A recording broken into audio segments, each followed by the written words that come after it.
नमस्कार दोस्तों, आप सभी का स्वागत है हमारे इस शो में जिसका नाम है गीतों की कहानी करिश्मा की जुबानी, जहां मैं करिश्मा वाबले पेश करूंगी संगीत की पीछे छिपी हर गीत की एक अनसुनी कहानी और साझा करूंगी संगीत से जुड़े कलाकारों के रोचक किस्से।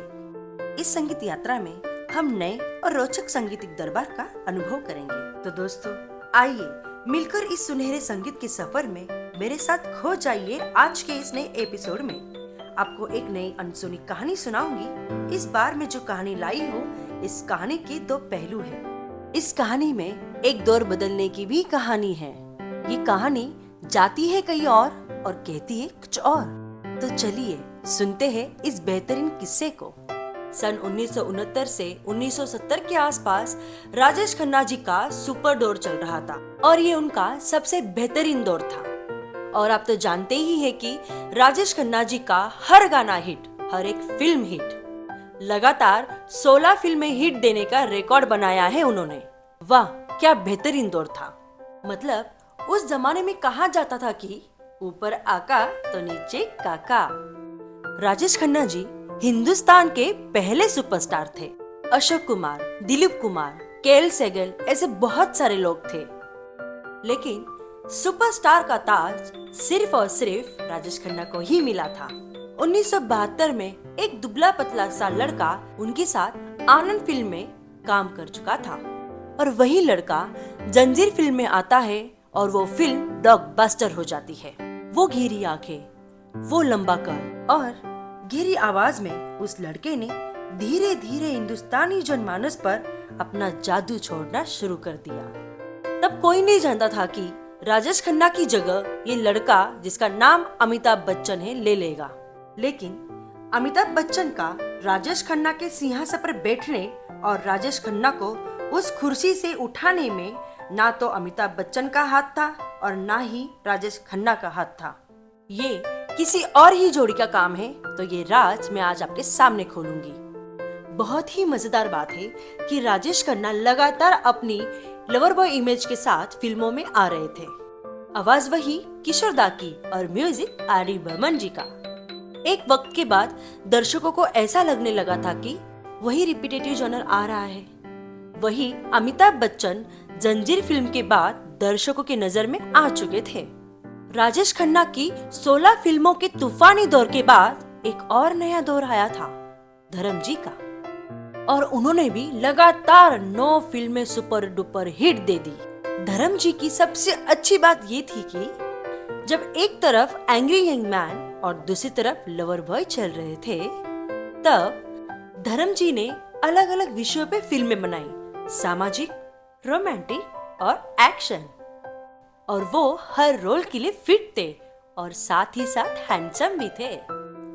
और वो लगातार पर्दे पर दिखते रहे, यानी कि स्क्रीन पर। धर्म जी के लिए कोई प्रॉब्लम ही नहीं थी कि उनके लिए मुकेश गा दे, किशोर गा दे या फिर रफी साहब गा दे। उन पर तो सभी की आवाजें सूट करती थी और दर्शकों को उनमें फ्रेशनेस नजर आने लगी। धर्म जी की 9 फिल्मों ने कहीं ना कहीं राजेश खन्ना को हिला दिया था, लेकिन राजेश खन्ना को कभी लगा नहीं था कि ऐसा भी झटका आएगा। लेकिन वो कहते हैं ना, जब जब जो होना है तब तब वो होकर ही रहेगा। और फिर वो दौर आया सन 1973 का, जब राजेश खन्ना जी के 3 फिल्में लगातार फ्लॉप हो गई और उनके गाने 19-20 होने लगे। और ऐसे में लक्ष्मीकांत प्यारेलाल जी की म्यूजिक डायरेक्शन, ए भीम सिंह की फिल्म डायरेक्शन और आनंद बख्शी के लिरिक्स और साथ ही साथ मोहम्मद रफी की आवाज ने तूफान उठा दिया।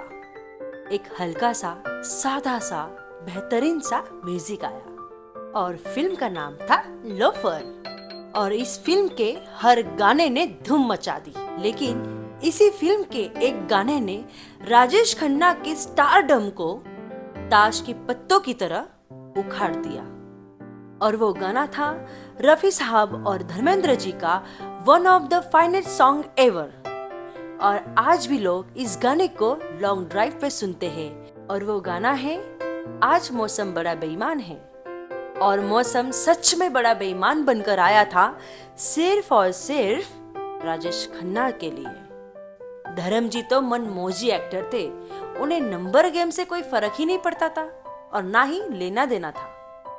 वो अपनी धुन में लगे हुए थे। उन्होंने राजेश खन्ना की सिंहासन की चारपाई हिला दी थी। और तब तक सन 1974 में अमर अकबर एंथनी और 1975 में शोले फिल्म आ गई थी और ये दोनों फिल्में ब्लॉकबस्टर रही। और इस फिल्म इंडस्ट्री में राजेश खन्ना जी की जगह अमिताभ बच्चन ने और धर्मजी ने भर दी। और आज 50 सालों बाद भी ये गाना एवरग्रीन है और इस गाने को उतने ही प्यार से सुना जाता है। और ये गाना है आज मौसम बड़ा बेईमान है। तो दोस्तों, ये थी हमारे आज की एपिसोड की कहानी, दो पहलू वाली कहानी। तो दोस्तों, फिर एक बार मिलते हैं अगले हफ्ते एक अनसुनी कहानी के साथ, एक अनसुने किस्से के साथ। तो दोस्तों, आपको हमारा ये एपिसोड कैसा लगा आप हमें कमेंट के द्वारा बता सकते हैं। और ऐसे ही नई नई एपिसोड्स देखने के लिए हमारे इस चैनल को सब्सक्राइब कीजिए जिसका नाम है करिश्मा हिट्स। तो फिर मुलाकात होगी ऐसे ही नए किस्से के साथ में हमारे इस शो में जिसका नाम है गीतों की कहानी करिश्मा की जुबानी। धन्यवाद।